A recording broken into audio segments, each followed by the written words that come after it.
Минимум 10% раст на цената на струјата им се заканува на домакинствата поради малверзациите кои ги прават дел од општините, тврдат од регулаторната комисија.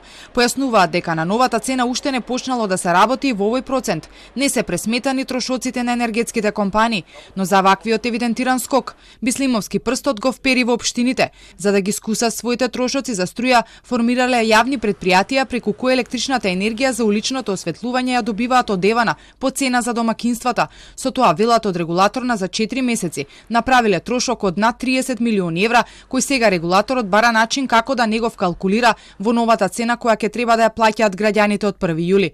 Општините пак по долг период се жалат дека нивните сметки за струја се зголемени 5 до 6 пати. Тој трошок од 30 милиони евра значи 10% зголемување на цената на електричната енергија за граѓаните.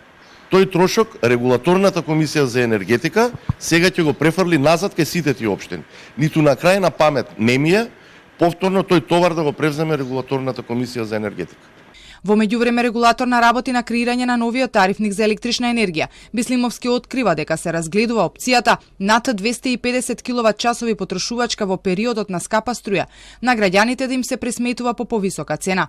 Да се движиме од 150 до 250 киловат-часови првиот блок само за скапа тарифа, па потоа од 250 до кај 300, 400, па 400 до 500.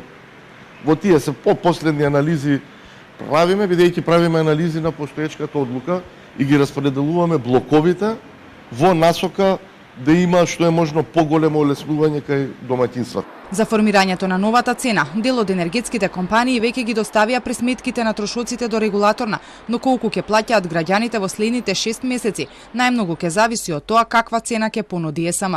За да се спречи големо покачување, Бислимовски бара државните електрани да обезбедат 100% од потребите на Евана Хоум.